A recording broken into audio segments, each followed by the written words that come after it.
మాటలు నేర్చించలక ఉసుకో అంటే డిస్కో అన్నట్టు అలా ఉంది ఇది. ఎందుకు నోటీస్ పంపించావు? ఎందుకు పంపానో కోరేడు నాకు రాసిచ్చిన మీ నాయన చెప్పలేదా? రాయడానికి ఆయన ఎవరు, రాయించుకోవడానికి నువ్వెవడివి? అది నా తాత సొత్తు. తాత సొత్తు మనవడికి మాత్రమే దక్కుతుందని చెప్పలేదా మీ లాయరు?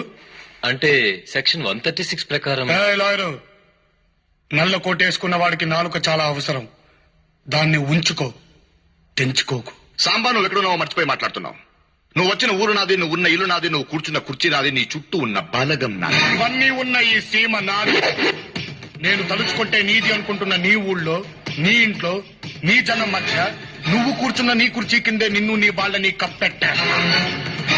నోటీసులు గేటిస్లు అంటూ పిచ్చి పిచ్చి వేషా లేకుండా బుద్ధిగా బతుకు, లేకపోతే బూడిదైపో. ఇంట్లో కూర్చోండి, అంతేగాని రోడ్డు మీద పోయిన వాళ్ళని పట్టుకుంటే ఎవ్వరు ఊరుకోరు. జాగ్రత్త. రెండ్రా. తొట్టి గ్యాంగ్ కాదు, అనుకుంటే ప్రాణాలు తోడే గ్యాంగ్. ఏయ్,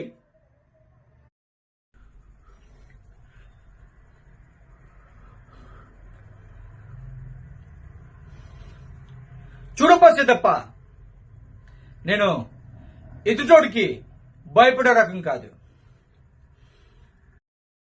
ఓ